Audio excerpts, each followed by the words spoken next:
जय श्री राम। तो आज हम श्री रामचरितमानस प्रथम सोपान बालकांड, तो हम यहाँ से स्टार्ट करते हैं। वर्णानाम अर्थ संघानाम रसानाम छंदसामपि मंगलानाम च कर्तारो वंदे वाणी विनायको। अक्षरों के प्रकार, अर्थ के समूह, रसों, अनेक प्रकार के छंद और सर्व मंगल करने वाले श्री गणेश जी एवं सरस्वती जी की मैं वंदना करता हूँ, जिनकी कृपा से बिना सिद्ध पुरुष भी अपने अंतःकरण में स्थित ईश्वर को नहीं देख सकते। उन श्रद्धा और विश्वास के स्वरूप शिव पार्वती जी की मैं वंदना करता हूँ। मैं ज्ञान रूपी नित्य सदैव ब्रह्मनिष्ठ शिव स्वरूप श्री गुरु महाराज जी की वंदना करता हूँ, जिनके आश्रित होने पर टेढ़े चंद्रमा की भी सर्वस्त्र वंदना की जाती है। देखिए, चंद्रमा शिव जी के सर पे सुशोभित है, तो हर जगह टेढ़े चंद्रमा की भी पूजा की जाती है। मैं ज्ञान रूपी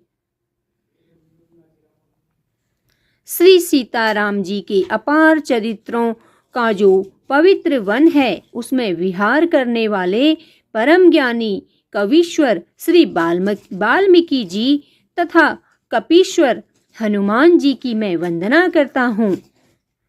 मैं उत्पत्ति, स्थिति एवं संहार करने वाली, क्लेशों का नाश करने वाली तथा सब प्रकार से कल्याण करने वाली श्री रामचंद्र जी की प्रियतमा सीता जी को भी नमस्कार करता हूँ। संपूर्ण विश्व, ब्रह्मा आदि देवता व असुर जिनकी माया के वशीभूत हैं, जिनकी सत्ता से रस्सी में सर्प के भ्रम की भांति यह सब प्रपंच माया रूपी जगत सत्य प्रतीत होता है, और भवसागर को पार करने वालों के लिए जिनके चरण ही एकमात्र नौका हैं, समस्त कारणों से परे श्री राम कहे जाने वाले भगवान श्री हरि को मैं नमस्कार करता हूँ। 18 पुराणों तथा उप पुराणों, वेदों और 6 शास्त्रों में सम्मत वाल्मीकि रामायण में वर्णित तथा अन्यत्र से भी प्राप्त श्री रघुनाथ जी की कथा का अपने अंतःकरण के सुख हेतु तुलसीदास अति मनोहर भाषा रचना में विस्तार से वर्णन करता हूँ, जिनके स्मरण मात्र से ही सिद्धियां प्राप्त होती हैं, जो गुणों के अधिपति और सुंदर हाथी के मुख वाले हैं, बुद्धि के समूह और शुभ गुणों के भंडार, वे श्री गणेश जी मेरे ऊपर कृपा करें। मूक हुई वाचाल, पंगु चढ़ई गिरिवर गहन, जासु कृपा सो दयाल, द्रवौ सकल कलिमल दहन। जिनकी कृपा से गूंगा बोलने लगता है और लंगड़ा दुर्गम पहाड़ पर चढ़ जाता है, वे कलयुग के सब पापों को दूर करने वाले दयालु ईश्वर मुझ पर कृपा करें।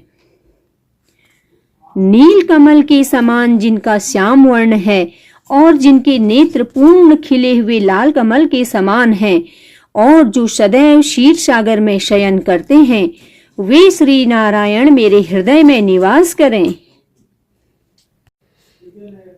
कुंद के पुष्प और चंद्रमा के समान देह वाले, पार्वती के साथ विहार करने वाले, दया के सागर, दीनों पर अपार स्नेह रखने वाले, कामदेव का मर्दन करने वाले श्री शंकर भगवान मेरे ऊपर कृपा करें। बंदौ गुरुपद कुंज, कृपा सिंधु नर रूप हरि, महामोह तम पुंज, जासु बचन रवि कर निकर। मैं उन गुरुदेव के कमल रूपी चरणों की वंदना करता हूँ, जो दया के सागर और मानव रूप में श्री हरि ही हैं, और जिनके वचन मोह माया रूपी अंधकार का नाश करने के लिए सूर्य किरणों के सदृश हैं। मैं श्री गुरुदेव के चरण कमलों की धूल की भी वंदना करता हूँ, जो सुरुचिपूर्ण, सुगंध युक्त तथा अनुराग रूपी रस से पूर्ण है। वह संजीवन बूटी का सुंदर चूर्ण है, जिससे समस्त रोगों के परिवार, समस्त रोगों का समूह का नाश हो जाता है। वह रज, वह धूल सुकृति रूपी शिव के शरीर की निर्मल विभूति है, जो कल्याण और आनंद की जननी, भक्त के मन रूपी दर्पण के मैल को दूर करने वाली तथा मस्तक पर धारण करने से गुण समूहों को वश में करने वाली है। श्री गुरुदेव के चरण नखों का प्रकाश मणियों के प्रकाश के समान है, जिसके स्मरण मात्र से हृदय में दिव्य दृष्टि उत्पन्न हो जाती है। वह प्रकाश मोह रूपी अंधकार को दूर कर देता है। वह प्रकाश जिसके हृदय में आ जाता है, वह बड़ा भाग्यवान हो जाता है। भगवान हम सभी पर अपनी कृपा करें। उस प्रकाश के हृदय में आते ही निर्मल नेत्र खुल जाते हैं तथा संसार रूपी रात्रि के क्लेश दोष दूर हो जाते हैं। श्री रामचरित रूपी मणि माणिक्य गुप्त या प्रकट रूप से जहां जिस खान में है, वे सब दिखाई देने लगते हैं। जैसे साधक, सिद्ध और सुजान व्यक्ति सिद्ध अंजन को नेत्रों में लगाकर पृथ्वी, वन और पर्वतों के भीतर कौतुक से ही नाना प्रकार की खानें देखते हैं, उसी प्रकार श्री गुरुदेव के चरणों की रज कोमल व सुंदर नयनों के लिए अमृत के समान है, जो नेत्रों के समस्त दोषों का नाश कर देने में सक्षम है। मैं उसी अंजन से अपने विवेक रूपी नेत्रों को निर्मल कर संसार रूपी बंधन से मुक्त कर देने वाले श्री राम के चरित्र का वर्णन करता हूँ। पहले मैं पृथ्वी के देवता ब्रह्मण के चरणों को नमस्कार करता हूँ, जो मोह अज्ञान से उत्पन्न सब संशयों को हर लेते हैं। फिर सर्वगुणों की खान महात्माओं के समाज को प्रेम सहित सुंदर वाणी से प्रणाम करता हूँ। संतों का चरित्र कपास के समान होता है, जिसका फल नीरस और विशद होते हुए भी गुणकारी होता है।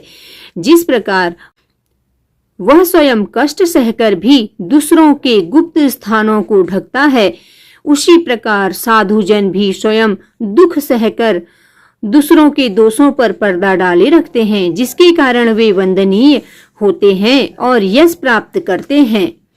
संत समाज आनंद और मंगल से परिपूर्ण है, जो संसार में चलता फिरता तीर्थराज प्रयाग है। देखिए, अभी तीर्थराज प्रयाग में कुंभ का मेला होने जा रहा है, उसी के बारे में रामायण रामचरितमानस में कहा गया है। जहाँ तीर्थराज प्रयाग है, जहाँ संत समाज रूपी उस तीर्थराज अर्थात प्रयाग में राम भक्ति रूपी श्री गंगा जी की धारा बहती है और ब्रह्म विचार का प्रचार सरस्वती जी हैं। विधि और निषेध रूपी कर्मकांड रूपी जो कथा है, वह कलिकाल के समस्त पापों को हरने वाली सूर्य नंदिनी यमुना जी है तथा भगवान श्री विष्णु और शंकर जी की कथाएं सुंदर त्रिवेणी है, जो सुनने मात्र से ही मंगल और आनंद का प्रदान करने वाली हैं। अपने धर्म में जो अटल विश्वास अक्षय वट है और शुभ कर्म ही उस तीर्थराज का परिवार है। वह संत समाज रूपी तीर्थ सब देशों में सब समय सभी को सहज है तथा आदर पूर्वक सेवन करने से क्लेशों का नाश करने वाला है। यह तीर्थराज अकष्टनीय और अलौकिक है एवं तुरंत फल देता है। इसका प्रभाव प्रत्यक्ष है। जो लोग प्रसन्न मन से संत समाज का उपदेश सुनते और समझते हैं तथा फिर बड़े ही अनुराग पूर्वक उसका मनन करते हैं एवं मन में मगन होते हैं, वे शरीर के रहते ही धर्म, अर्थ, काम और मोक्ष चारों फल प्राप्त कर लेते हैं। इस तीर्थराज में स्नान का फल तुरंत दिखाई देता है। इस स्नान से कौवे कोयल और बगुले हंस बन जाते हैं। यह सुनकर कोई अचरज ना करे, क्योंकि सत्संग की महिमा छिपी नहीं है।